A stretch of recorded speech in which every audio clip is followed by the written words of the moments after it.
My sister didn't just betray me. She sold me. I found out the day my name exploded across every news channel accused of fraud. Disgraced, condemned while she sat behind tinted glass, untouched, watching the world tear me apart. People think betrayal is loud, screaming, tearing. It isn't. Betrayal looks calm, calculated, legal. It looks like someone you love quietly choosing themselves over you. We grew up in a family everyone envied. Elegant dinners, perfect smiles, a last name that opened doors before we even knocked. My sister was perfection incarnate, obedient, trusted, praised. I was the one who asked questions, who wanted to understand why millions disappeared from accounts, why employees vanished quietly, why silence was more rewarded than honesty. My mother would say, "You think too loudly." My father said nothing. At night, my sister would hold my hand and promise, "If anything happens, I'll protect you." I believed her. I didn't know that in our family, protection didn't mean saving someone. It meant choosing who would bleed. The first clue of the real danger came one night when I found a locked drawer in my father's study. Inside were files, bank statements tied to offshore shell companies, fake charities used to launder money, internal emails proving illegal political payments, and contracts signed under false names. It wasn't rumor. It was criminal. I panicked. I trusted the wrong person. I told my sister. She listened quietly, too quietly. Then she smiled and said, "Let me handle it." That night, she slept peacefully. I didn't. 2 weeks later, the scandal broke, but not the real one. My sister had repackaged the evidence against me.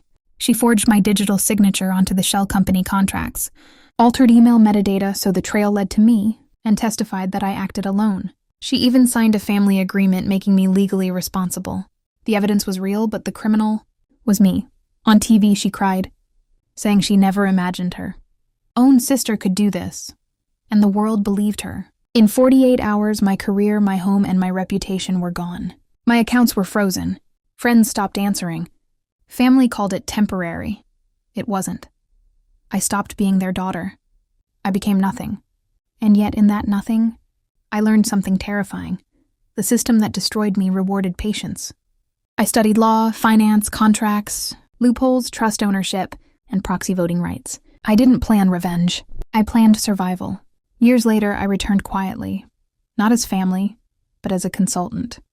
The empire my sister and parents had protected for decades was collapsing, under hidden debt, lawsuits, and political pressure.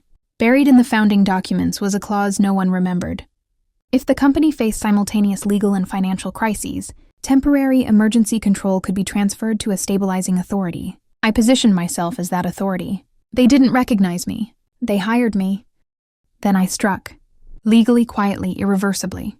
I negotiated emergency control to save the company, required temporary voting rights across subsidiaries, restructured debt through firms I controlled, reassigned executive authority under compliance laws, and replaced decision pathways, not people.